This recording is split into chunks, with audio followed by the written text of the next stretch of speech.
Hi friends, मैं विवेक सिंह राजपूत आप सभी का स्वागत अभिनंदन करता हूं अपने VS अड्डा पे। तो दोस्तों, आज हम बिहार SSC का सेट नंबर 6 लेकर आए हैं। ये सेट नंबर 7 है। तो अभी हम इसके बारे में एक एक करके डिस्कस करेंगे। तो इसके पहले जो भी वैसे बच्चे जो अभी तक पूरा वीडियो नहीं देखे हैं, तो मेरा उनसे गुजारिश है कि आप VS अड्डा की साइट पे जाएं। आपको वहाँ पे जाने के बाद आपको एक एक वीडियो आपको मिल जाएगा। तो विदाउट एनी डिले आपका आज का मैं पहला क्लास लेना चाहता हूँ कि निम्न में से कौन कपड़े धोने के साबुन में फिलर के रूप में काम नहीं आता है। जो कपड़ा आप धोते हैं, जैसे सर्फ एक्सल साबुन से हो गया या फिर कोई भी साबुन से आप जो कपड़ा धुलते हो, तो उस कपड़ा को धुलने के लिए जिस साबुन का हम यूज करते हैं उसमें फिलर के रूप में कौन सा चीज नहीं आता है। तो उसमें ऑप्शन है ग्लिसरॉल हो गया, सोडियम सिलिकेट हो गया, सोडियम कार्बोनेट हो गया, बोरेक्स हो गया। तो इसका जो राइट आंसर है वो आपका ग्लिसरॉल है। कौन सा आंसर है? ग्लिसरॉल है। नेक्स्ट है कि निम्न में से कौन सा जीवाणु विनाइट्रीकरण की प्रक्रिया में भाग लेता है। पूछ रहा है कि इसमें से कौन सा ऐसा जीवाणु है जो विनाइट्रीकरण की प्रक्रिया में भाग लेता है। तो सर उसमें कौन सा है सर? ये सूडोमोनास है। कौन सा राइट आंसर है सर? सूडोमोनास है। अगला बहुत ही बेहतरीन क्वेश्चन है कि निम्न में से किस विटामिन को थायमिन कहा जाता है। ये पूछ रहा है कि थायमिन, ये पूछ रहा है कि ये इन सारे जो दी गई इनमें से बताइए कि क्या vitamin B1, B6, B12, B2 इनमें से कौन सा है जिसको कि हम थायमिन की संज्ञा में लेते हैं। तो सर विटामिन B1 को थायमिन हम बोलते हैं। ठीक है। नेक्स्ट है कि दाब बढ़ाने पर बर्फ का गलनांक, अगर हम किसी बर्फ का पे अगर प्रेशर हम बढ़ा देंगे तो उसका गलनांक क्या होगा सर? तो सर उसका गलनांक घट जाएगा। क्या होगा सर? उसका गलनांक घट जाएगा। नेक्स्ट है एफ्लाविस का उत्पादन होता है। एफ्लाविस का उत्पादन किसके द्वारा होता है सर? तो ये आपका कवक के द्वारा होता है। किसके द्वारा होता है? कवक के द्वारा होता है। नेक्स्ट है रासायनिक समीकरण किस नियम के अनुसार संतुलित होती है। रासायनिक समीकरण जो आप पढ़े भी होंगे, जैसे आप क्लास 10th में पढ़े होंगे, वहां पे बैलेंसिंग करना, क्लास 10th में पढ़े होंगे बैलेंस करना। तो ये जो बोला कि जो बैलेंसिंग जो है किस सिद्धांत पे है सर? तो ये द्रव्यमान संरक्षण नियम पे है सर। आप पढ़े भी होंगे द्रव्यमान संरक्षण में क्या होता है कि रासायनिक समीकरण द्रव्यमान संरक्षण नियम अनुसार संतुलित होती है। ठीक है। उदाहरण के रूप पे आप ऐसे ले लो कि जैसे कार्बन C+O2, ठीक है, मिलके क्या बनाता है? CO2 बनाता है। ठीक है। अब देखो कार्बन का कितना वजन होता है? 12 ग्राम। ऑक्सीजन का कितना हो गया? तो एक ऑक्सीजन का 16 ग्राम। यहाँ पे 2 ऑक्सीजन है तो कितना हो जाएगा?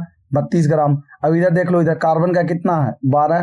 तो ऑक्सीजन का कितना है? 32। तो ये भी इतना कितना हो गया? 44। यानी कि LHS में भी और RHS में भी, दोनों में क्या, इधर भी 44 ग्राम है और इधर भी 44 ग्राम है। तो ये क्या है सर? ये बैलेंस है। तो ये law of conservation of mass बोलते हैं इसको। Mass can neither be created nor be destroy, it can only convert into one form to another form. जो एनर्जी होता है ना तो कभी खत्म होता है ना तो बनता है, सिर्फ एक रूप से दूसरे रूप में क्या होता है सर? ये परिवर्तित होता है। चलिए नेक्स्ट है परमाणु में धनावेशित कणों की उपस्थिति को सर्वप्रथम निम्न में से किसने दर्शाया था? धनावेशित कणों को तो सर सबसे पहले गोल्डस्टीन ने दर्शाया था। किसने? गोल्डस्टीन ने। नेक्स्ट है हीमोफीलिया एक आनुवांशिक विकार है। इसमें क्या होता है? जो हीमोफीलिया क्या है सर? एक आनुवांशिक विकार है। इसमें क्या होता है सर? तो एक प्रोटीन का संश्लेषण नहीं होता है जो रक्त के स्कंदन के लिए आवश्यक है। अगला सवाल है, अरे बिहार SSC का आपका सेट नंबर 6 चल रहा है। मैं बार 6 बोल दे रहा हूँ। ये आपका सेट नंबर 7 चल रहा है। तो वैसे बच्चे जो अभी तक नहीं देखे होंगे, पहली बार क्लास कर रहे होंगे, तो ऑलरेडी 6 इसका वीडियो मेरा पड़ा हुआ, आप जाए वहाँ पे देखें। और डेली आपको शाम को 6 बजे से, कितने सर? शाम को 6 से लेकर 9 बजे तक डेली, कितना, शाम को PM में लाइव क्लास चलता है। वो भी फ्री ऑफ कॉस्ट है। आप आए, आकर देखें, अपनी तैयारी को मजबूत करें और 2024 में एक सीट अपना कंफर्म करें। चलिए अब ये बहुत बढ़िया यहाँ पे बेहतरीन दिया है कि निम्न युग्मों में से कौन सुमेलित नहीं है। पूछ रहा है कि इसमें से कौन सा सही नहीं है। तो सबसे पहले हम देख लेते हैं, क्या मलेरिया का औषधि सिनरिस है? यस सर है। कैंसर का नेक्स्ट सवाल है, बिल्कुल है।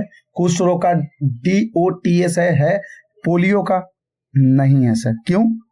OPV oral polio vaccine polio की वैक्सीन है, न कि दवा। अन्य युग्म सही सुमेलित है। ये क्या है सर? ये जो देख रहे हैं ये ओपीवी, ये क्या है सर, इंजेक्शन है ना कि दवा है। तो राइट आंसर इसका कौन सा हो जाएगा सर? तो राइट आंसर जो राइट आंसर अगर है तो केवल 4, कुष्ठ रोग। ठीक है, चलिए डीओटीएस। चलिए ओके नेक्स्ट। निम्नलिखित में से किस पौधे को जड़, तना और पत्तियों में विभेदित नहीं किया जा सकता? तो किसको सर? तो वो है आपका कैसिन। कौन सा है सर? सॉरी, वो आपका है सर स्पाइरोगाइरा। ठीक है, स्पाइरोगाइरा पूछोगे कैसा है, तो जैसे जैसे ये मान के चलो फूल है, तो इसके ऊपर जो छोटा छोटा ऐसे ये क्या है सर? आपका स्पाइरोगाइरा है। ठीक है, चलिए नेक्स्ट। निम्नलिखित में से कौन सा दुग्ध प्रोटीन है, मतलब मिल्क प्रोटीन किसको बोलते हैं इसमें से? तो सर वो है आपका कैसिन। कौन है सर? तो वो आपका है सर कैसिन है। नेक्स्ट है, अगला सवाल है, एंटीबायोटिक्स के बारे में इनमें से कौन सा कथन सही नहीं है? ठीक है, कौन सा कथन सही नहीं है? तो देखते हैं, एंटीबायोटिक्स जीवाणु जनित रोगों के विरुद्ध प्रभावी होते हैं, बिल्कुल। एंटीबायोटिक्स विषाणुओं के विरुद्ध प्रभावी नहीं होते हैं, बिल्कुल सही है। एंटीबायोटिक्स जुकाम एवं फ्लू में प्रभावी नहीं होते हैं, बिल्कुल सही है। एंटीबायोटिक्स के दुष्प्रभाव में डिप्थीरिया, फाइलेरिया और चेचक शामिल होते हैं, नहीं, ये गलत है। ठीक है, कैसे? तो देखो, एंटीबायोटिक औषधियों जीवाणुओं को निष्प्रभाव करते हैं, जैसे स्टेटोमाइसिन, क्लोरोमाइसिन, पेनिसिलिन आदि। डिप्थीरिया जीवाणु द्वारा, फाइलेरिया बैंक्रोफ्राटर नामक कृमि के तथा चेचक विषाणु द्वारा होने वाले रोग है। ठीक है, चलिए, तो इसका राइट आंसर कौन सा हो जाएगा sir? D is the right answer. Next है, यकृत में यूरिया का संश्लेषण होता है। यकृत में यूरिया का संश्लेषण होता है, ये किसमें सर? तो ये आपका कौन सा पूछ रहा है कि कौन से चक्र में होता है? तो ये है सर आपका ऑर्निथिन चक्र में। कौन सा सर? ऑर्निथिन चक्र के द्वारा। इनमें से कौन कार्बोहाइड्रेट मोनोऑक्साइड है? ग्लूकोज एवं फ्रक्टोज या सुक्रोज या लैक्टोज? इसमें से पूछ रहा है कि कौन सा कार्बोहाइड्रेट मोनोऑक्साइड है, कौन सा है सर? तो आपका ग्लूकोज एंड फ्रक्टोज है। कौन है सर? Glucose and fructose. यदि किसी गेंद को ऊर्ध्वाधर रूप से ऊपर फेंका जाए तो गुरुत्वीय त्वरण किस दिशा में आरोपित होगा? जिसे बोल रहा है कि अगर कोई बॉल है उसको ऊर्ध्वाधर रूप से ऊपर फेंका जाए, ठीक है, तो बताइए कि उस पर गुरुत्वीय त्वरण किस दिशा में आरोपित होता है? किस दिशा में सर? तो ये गेंद की गति की विपरीत दिशा में होता है सर। किसमें? गेंद की गति की विपरीत दिशा में। जैसे देखो, प्रत्येक वस्तु पर आकर्षण बल लगाता है, प्रत्येक वस्तु पर आकर्षण बल लगती है जिसकी दिशा पृथ्वी के केंद्र की तरफ होता है। अतः किसी केंद्र को ऊर्ध्वाधर ऊपर से फेंका जाए तो गुरुत्वीय त्वरण गेंद की गति की विपरीत दिशा में लगेगा। परिणाम स्वरूप महत्तम ऊंचाई पर वेग का मान शून्य हो जाता है। जैसे देखो, मान के चलो कोई बॉल है, अगर इसको ऐसे फेंकोगे तो इसका अपोजिट में ऐसे लगेगा, गुरुत्वीय इधर उल्टा लगेगा। ठीक है, चलिए नेक्स्ट। रासायनिक रूप से जल है, क्या है सर? पूछ रहा है कि रासायनिक रूप से जल है, क्या है सर? तो एक ऑक्साइड है। जैसे वाटर का क्या पढ़े हो? H2O पढ़ो, हाइड्रोक्साइड पढ़ो, तो ये क्या है सर? रासायनिक रूप से जो वाटर है क्या है सर? एक ऑक्साइड है। ठीक है, जो रंगहीन, गंधहीन एवं स्वादहीन होता है। जल, ठोस, द्रव, गैस तीनों अवस्था में पाया जाता है। ठीक है, चलिए, गति के दूसरे नियम के अनुसार किसी दिए हुए बल के लिए उत्पन्न त्वरण व्युत्क्रमानुपाती होता है। बोल रहा है कि जैसे पहले तो अब ये पढ़ लो, पहले मैं लिख देता हूं। फोर्स बराबर क्या पढ़ो? फोर्स बराबर यही पढ़े हो ना, मास इनटू एक्सेलरेशन। तो दोस्तों ये बता रहा था कि जो according to Newton second law जो बताता है force is directly proportional to mass and acceleration. तो यही अगर इसको हम ऐसे करते हैं, मान के चलो, तो ये आपका मास जो है, एक्सेलरेशन को अगर इधर लेके आएंगे तो ये आपका 1/मास हो जाएगा, यानी कि ये इनवर्सली प्रोपोर्शनल हो जाएगा। तो इसका जो राइट आंसर हो जाएगा वस्तु के द्रव्यमान के। ठीक है, चलिए नेक्स्ट है, अनुप्रस्थ तरंगे क्या है? अनुप्रस्थ तरंगे क्या है? तो सर इन तरंगों में माध्यम के कण तरंगों के संचरण की दिशा के लंबवत दिशा में कंपन करते हैं। ठीक है, नेक्स्ट है, वायु में सल्फर डाइऑक्साइड द्वारा प्रदूषण का सूचक है, क्या है सर? तो ये है सर आपका लाइकेन। कौन सा है सर? लाइकेन। कटहल, जिसको कि जैक फ्रूट बोलते हैं, कटहल में खाने योग्य भाग है, कौन सा भाग है सर? खाने योग्य, तो सर आपका सहपत्र और पादिल पुंज है। नेक्स्ट है सर, निम्नलिखित में से कौन सा विद्युत चुंबकीय तरंगों का गुण नहीं है?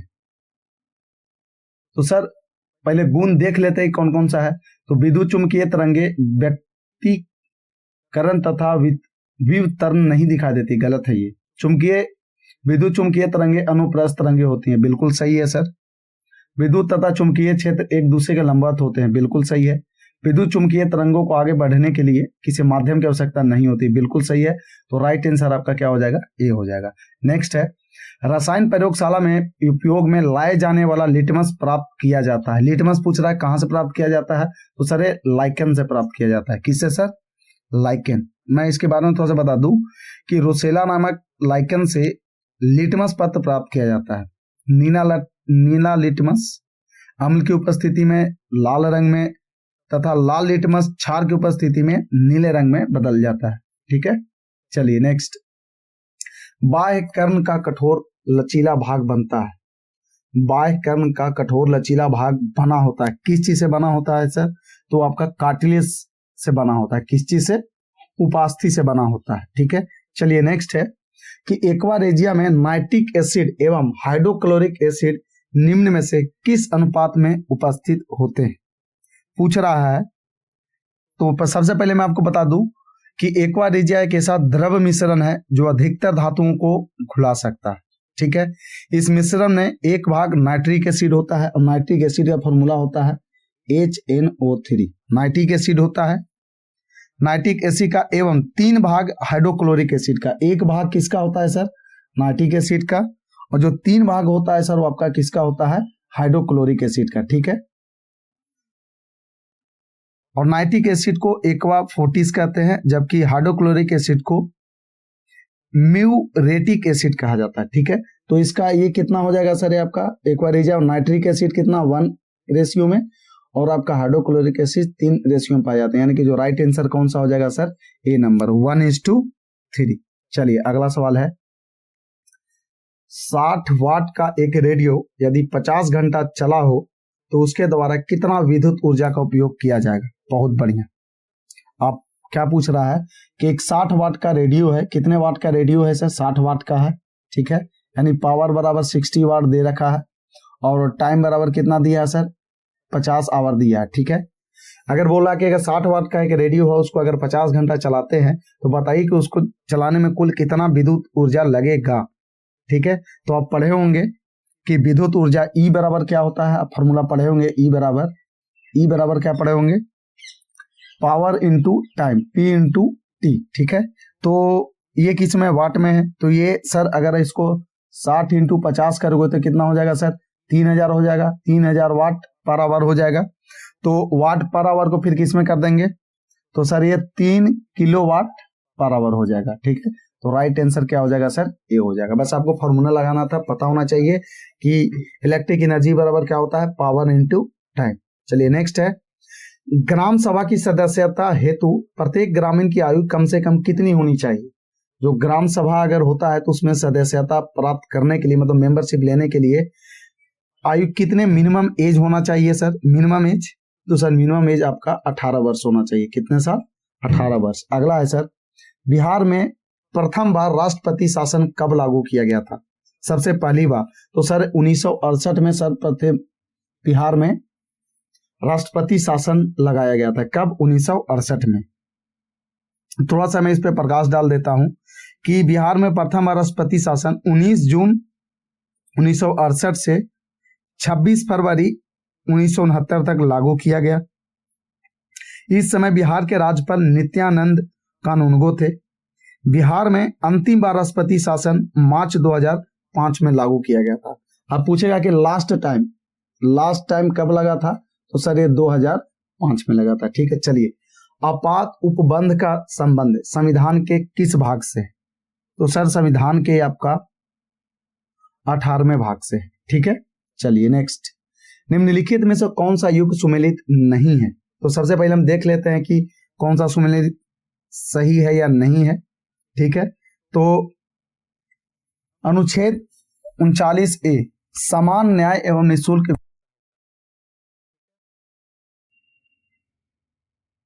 ये नहीं है सर। ठीक है, बाकी सब इसमें सही है। जैसे अनुच्छेद 39 अल्पसंख्यक वर्गों के हितों का संरक्षण, ये सही है सर। अनुच्छेद 44 नागरिकों के लिए एक समान सिविल संहिता, ये भी सही है, ठीक है। अनुच्छेद 50 अंतर्राष्ट्रीय शांति एवं सुरक्षा के विपरीत, ये भी सही है। तो जो नहीं सही है वो ये है सर, ए नंबर। तो राइट आंसर क्या हो जाएगा सर, आपका ए हो जाएगा, ठीक है। सॉरी गलती हो गया यार, राइट आंसर आपका सब सही है सर। राइट आंसर जो आपका है वो डी है सर। कौन सा है, डी है, ठीक है। इसमें क्या बोलता है, अनुच्छेद 50 क्या बोलता है, अनुच्छेद 50 में कार्यपालिका से न्यायपालिका का पृथकीकरण, जबकि अंतर्राष्ट्रीय शांति एवं सुरक्षा के अभिवृत्ति अनुच्छेद 51 में वर्णित है। ये जो लिखा हुआ है ये आपका अनुच्छेद किस में है, 51 में है, ठीक है। तो राइट आंसर हो जाएगा आपका ए, नहीं आपका कौन सा हो जाएगा सर, टी हो जाएगा, ठीक है। चलो अगला, भारत के संविधान के अंतर्गत धन विधेयक को प्रस्तुत किया जाता है कहाँ पे सर, तो आपका लोकसभा में। नेक्स्ट है, लोक लेखा समिति अपनी रिपोर्ट किसे सौंपती है, तो सर आपको लोकसभा अध्यक्ष को सौंपती है, ठीक है। चलिए, निम्नलिखित में से किसने किन्होंने राष्ट्रपति नियुक्त होने से पूर्व उपराष्ट्रपति के पद पर कार्य नहीं किया।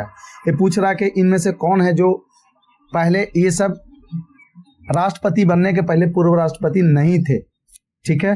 तो उसमें सर आपका नीलम संजीव रेड्डी है, ठीक है, ये पहले नहीं थे, ठीक है। चलिए नेक्स्ट, मौलिक अधिकारों एवं अल्पसंख्यकों हेतु संविधान सभा द्वारा गठित समिति के अध्यक्ष थे, कौन थे सर, तो आपका सरदार वल्लभ भाई पटेल थे। चलिए नेक्स्ट है, किस वर्ष यूरोप में अंग्रेजों एवं फ्रांसीसियों के मध्य सप्तवर्षीय युद्ध प्रारंभ हुआ था, कब हुआ था सर, तो ये आपका 1756 में हुआ था। नेक्स्ट है, हिंदी भाषा के प्रथम समाचार पत्र का प्रकाशन किस स्थान से हुआ था, किस स्थान से हुआ था, तो सर ये आपका कोलकाता से हुआ था, ठीक है। चलिए अगला है, निम्नलिखित में से किस संस्था का गठन दादा भाई नौरोजी ने नहीं किया था, तो सर बॉम्बे प्रेसिडेंसी का दादा भाई नौरोजी ने नहीं किया था, ठीक है। और बाकी जो ये आपका लंदन इंडिया सोसाइटी है, इसका भी दादा भाई नौरोजी ने किया था। मैं आपको बता दूं ये कब किए थे, तो सर ये आपका 1865 में किए थे। कब किए थे सर, ये 1865 में किए थे। फिर ईस्ट इंडिया एसोसिएशन का जो किए थे सर वो आपका 1866 में किए थे। फिर बॉम्बे एसोसिएशन का कब किए थे सर, तो ये आपका 1852 में किए थे। और ये जो देख रहे हो बॉम्बे प्रेसिडेंसी, ये आपका बदरुद्दीन तैयब जी, केटी तेलंग एवं फिरोज शाह मेहता ने किया था। किसने, बदरुद्दीन तैयब जी, केटी तेलंग और फिरोज शाह मेहता ने किया था इसका, ठीक है। चलिए नेक्स्ट, निम्नलिखित में से कौन सा कार्य 1931 के भारतीय राष्ट्रीय कांग्रेस के कराची अधिवेशन में हुआ था, कौन सा काम हुआ था सर, तो मौलिक अधिकारों का प्रस्ताव पारित हुआ था, बिल्कुल। आर्थिक नीति का प्रस्ताव पारित किया गया, बिल्कुल। गांधी इरविन समझौते का अनुमोदन किया गया, बिल्कुल। तो राइट आंसर आपका क्या हो जाएगा सर, डी नंबर। चलिए नेक्स्ट है, कांग्रेस के सूरत विभाजन के समय भारत का वाइसराय कौन था, तो भारत का वाइसराय कौन थे सर, तो लॉर्ड मिंटो टू थे, ठीक है। ऐसा सवाल आता है। चलिए नेक्स्ट है, बिहार में निम्नलिखित में से किस आंदोलन के दौरान छात्रों द्वारा स्वराज ट्रेन का संचालन किया गया था, तो सर भारत छोड़ो आंदोलन के वक्त किया गया था। अगला सवाल है सर, निम्नलिखित में से किस मुगल शासक ने 2 अस्पा एवं सिंह अस्पा का नीति लागू किया था, 2 अस्पा एवं सिंह अस्पा की नीति लागू किया था, किसने किया था सर, तो जहांगीर ने किया था। अगला है, सतनामी विद्रोह किस मुगल शासक के समय हुआ था, सतनामी विद्रोह, तो सर आपका औरंगजेब के टाइम पे हुआ था। कब हुआ था सर, ये आपका औरंगजेब के टाइम पे हुआ था। नेक्स्ट है, ऋग्वेद काल में किस नदी को सर्वाधिक पवित्र नदी माना गया है, किसको माना गया सर, तो सरस्वती नदी को सबसे पवित्र नदी माना गया। नेक्स्ट है, निम्नलिखित में से किस महाजनपद का संबंध बिहार से नहीं है, किसका संबंध बिहार से नहीं है सर, तो आपका वत्स का संबंध बिहार से नहीं है। अगला है, निम्नलिखित में से किस शासक ने पाटलिपुत्र पर आक्रमण कर वहां से बुद्ध का भिक्षा पात्र एवं अनोखा कुक्कुट अपने साथ ले गया था, वो कौन सा ऐसा शासक था जो पाटलिपुत्र पर आक्रमण किया था, वहां से बुद्ध का भिक्षा पात्र एवं एक अनोखा कुक्कुट अपने साथ ले गया था, कौन सा शासक था सर, तो वो कोई और नहीं बल्कि कनिष्क था। कौन था सर, कनिष्क था। इसके बारे में थोड़ा सा बता दूं। कनिष्क कुषाण वंश का महानतम शासक था। कनिष्क ने बौद्ध धर्म का मुक्त हृदय से संपोषण एवं संरक्षण किया। कनिष्क ने पाटलिपुत्र पर आक्रमण कर वहां के प्रसिद्ध विद्वान अश्वघोष, बुद्ध का भिक्षापात्र और एक अनोखा कुक्कुट प्राप्त किया था। ठीक है, चलिए अगला सवाल है, बेरोजगारों के सहायतार्थ दिल्ली के निम्नलिखित सुल्तानों में किसने रोजगार कार्यालय की स्थापना की थी? मतलब बेरोजगारों को सहायता करने के लिए वो कौन सा सुल्तान था जिसने रोजगार कार्यालय की स्थापना की थी? वो कौन था सर? वो था सर आपका फिरोज शाह तुगलक। ठीक है, नेक्स्ट है, निम्नलिखित में से उत्तर दिशा की ओर क्रम वाली पर्वत श्रेणी कौन सी है? उत्तर दिशा वाली। ठीक है, तो उत्तर दिशा वाली जो श्रेणी है सर वो आपका पीर पारंजल पर्वत श्रेणी हो गया, फिर लद्दाख पर्वत श्रेणी हो गया, जास्कर पर्वत श्रेणी हो गया और काराकोरम पर्वत श्रेणी। ये सारे के सारे क्या है सर? उत्तर दिशा की ओर क्रम वाली पर्वत श्रेणी है। चलिए नेक्स्ट है, इनके नदियां हैं, उनके सहायक नदियां हैं। पूछ रहा है इसका सही उत्तर कौन सा होगा? तो सबसे पहले देख लेते हैं सर, कृष्णा का जो सहायक नदी है वो है सर आपका भीमा। कौन सा है सर? भीमा। फिर ब्रह्मपुत्र का कौन सा है सर? तो वो है आपका तीस्ता। और गोदावरी का है सर आपका इंद्रावती। और यमुना का कौन है सर? चंबल। तो राइट आंसर इसमें कौन सा हो जाएगा सर? ए नंबर। चलिए, कोरोमंडल तट का विस्तार है कहां से कहां तक है सर? तो ये आपका कुमारी अंतरीप से कृष्णा नदी डेल्टा तक। ठीक है, चलिए नेक्स्ट है, पीली क्रांति किस फसल के उत्पादन से संबंधित है? पीली क्रांति तो सर ये आपका तिलहन उत्पादन से, तेलहन उत्पादन, जो आपका सरसों ये सब जो हो गया उसे तेल जो उत्पादन करते हैं, तो पीली क्रांति किससे है सर रिलेटेड? तिलहन से रिलेटेड। चलो थोड़ा सा इसके संबंध में मैं बता दूं कि पीली क्रांति तिलहन उत्पादन से संबंधित है। संकर तेल के बीज जैसे तिल, सरसों आदि के रोपण के कारण खाद्य तेल उत्पादन में अचानक वृद्धि हुई है। पीली क्रांति के जनक शशांक पांडे हैं। अगर इनका कोई पूछ दिया कि इसके जनक कौन है, तो सर इनके जनक जो हैं वो शशांक पांडे जी है।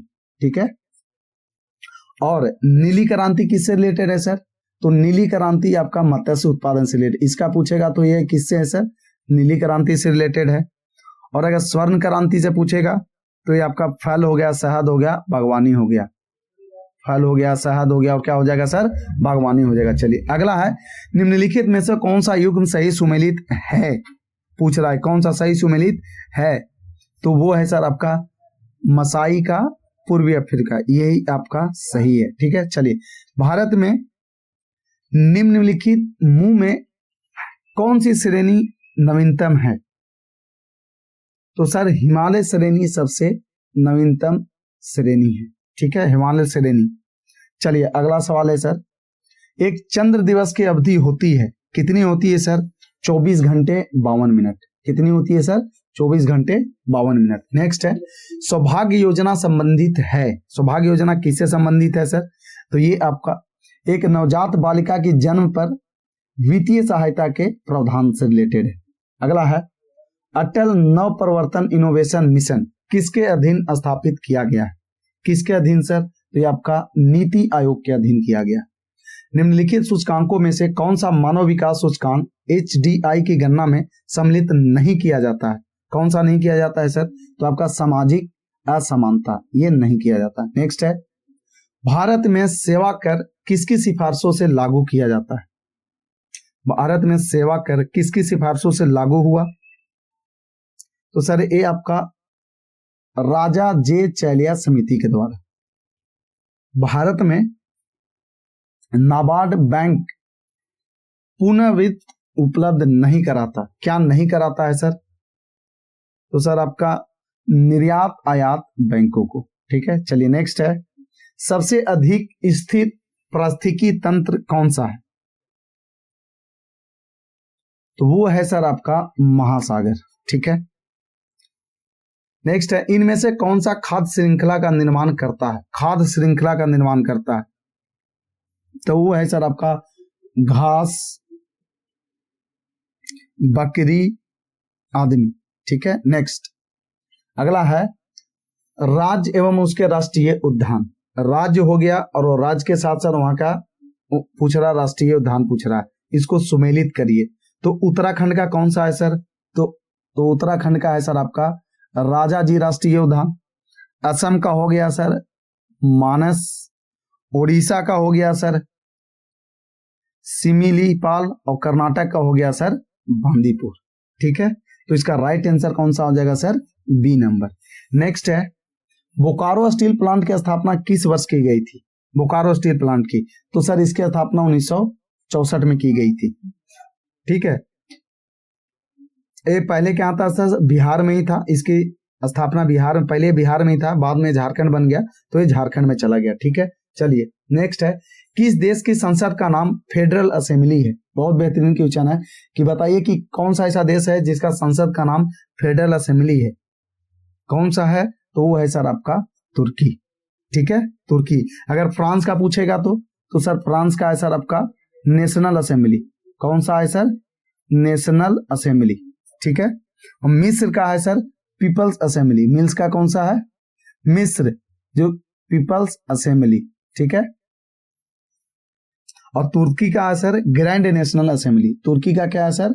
Grand national assembly. ठीक है, चलिए लाली वन्य जीव अभयारण्य किस राज्य में स्थित है? लाली, तो सर ये आपका अरुणाचल प्रदेश में। कहां पे है सर? ये अरुणाचल प्रदेश में। नेक्स्ट है, वन्य जीव सप्ताह मनाया जाता है, एक कब मनाया जाता है सर? तो अक्टूबर के पहले सप्ताह में। कब सर? अक्टूबर के पहले सप्ताह में। नेक्स्ट है, किस राज्य सरकार द्वारा हमर बेटी हमर जान योजना की शुरुआत की गई है? हमर बेटी हमर जान, तो ये सर छत्तीसगढ़ के द्वारा शुरुआत की गई है। थोड़ा सा मैं इसके बारे में बता दूं कि महिलाओं को सशक्त बनाने के उद्देश्य से उन्हें कानूनी अधिकार, साइबर अपराध, यौन शोषण आदि विषयों में जानकारी उपलब्ध कराने हेतु इस योजना की शुरुआत की गई है। किसमें सर? हमर बेटी हमर जान, एक मगही शब्द है, हमर बेटी हमर जान। ठीक है, चलिए बहुत बढ़िया। स्मोक एंड एसेस पुस्तक के लेखक कौन है? स्मोक एंड एसेस का, तो सर इसके हैं अमिताभ घोष। ठीक है, कॉर्पेट 2023 सैन्य अभ्यास का आयोजन भारत तथा किन देश के मध्य हुआ है? तो सर भारत और थाईलैंड के बीच हुआ है कॉर्पेट। चलिए नेक्स्ट, वैश्विक शांति सूचकांक 2022 में भारत का स्थान क्या रहा है सर? तो भारत का स्थान 135वां रहा। अगला सवाल है कि 22वें विधि आयोग का अध्यक्ष किसे नियुक्त किया गया है? विधि आयोग का, तो सर ऋतुराज अवस्थी को। किनको सर? ऋतुराज अवस्थी को। नेक्स्ट है, अनवर इब्राहिम हाल ही में किस देश के प्रधानमंत्री नियुक्त हुए? अनवर इब्राहिम किसके हुए हैं सर? तो ये आपके मलेशिया के हुए। अगला है सवाल सर, विश्व स्वास्थ्य दिवस 2023 का विषय है, क्या है सर? तो ये है सर आपका हेल्थ फॉर ऑल। नेक्स्ट है, एशियन गेम्स 2022 का आयोजन कहाँ किया गया है? ये कहाँ पे किया गया है? तो सर ये चीन में किया गया है। कहाँ पे? चीन में किया गया है। अगला सवाल है, भौतिकी के क्षेत्र में नोबेल पुरस्कार 2023 से किसे सम्मानित किया गया है? किनको सम्मानित किया गया है सर? तो ये आपको किनको किया गया है सर? तो पियरे एगोस्टिनी को किया गया है, फेरेंक क्रांस को किया गया है, एनी एलन हुइलियर को किया गया, यानी कि सभी को किया गया है। ठीक है, चलिए आज का सेकेंड लास्ट सवाल है कि अपनी इंटरनेट सेवा शुरू करने वाला भारत का पहला राज्य कौन सा है सर? अपनी इंटरनेट सेवा शुरू करने वाला, तो वो है सर आपका केरल। कौन सा राज्य है सर? तो केरल है। बजट 2023-24 में केंद्र सरकार ने देश के कितने ब्लॉकों में आकांक्षी ब्लॉक योजना का कार्यक्रम शुरुआत की है? मतलब कि 2023-24 जो बजट अभी पेश किया गया है, तो उसमें ब्लॉकों में जो जितने देश के उसमें से कितना ब्लॉक था जिसको कि आकांक्षी ब्लॉक योजना कार्यक्रम की शुरुआत किया गया है? कितने ब्लॉक इसमें आए सर? तो इसमें 500 ब्लॉक। कितने सर? 500 ब्लॉक इसमें आए हैं। ठीक है, ये था आपका सर पूरा आपका बिहार एसएससी का था। तो वैसे बच्चे जो अभी तक नहीं देखे हैं तो प्लीज आप जाएं बीएसआर अड्डा पे, पूरा का पूरा आपको वीडियो मिल जाएगा। तो हम फिर मिलते हैं अगले वीडियो में नए कॉन्सेप्ट नए उम्मीद के साथ। तब तक के लिए bye bye, take care, keep signing off. जय हिंद।